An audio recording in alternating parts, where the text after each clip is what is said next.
Pigilan nyo na yung kakakomment nyo ng engagement is the key dahil hindi kayo magkaka-sales dahil dyan.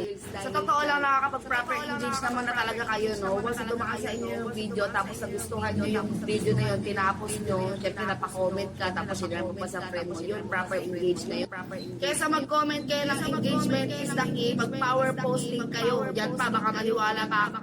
Or kahit isang video o dalawang video, araw-araw, basta may yellow basket, okay na yun.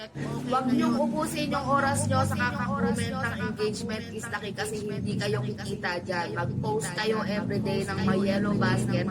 At the same time, dapat quality yung video nyo, dapat malinaw. Sa mga co-affiliates ko dyan na gusto ng sumuko, no?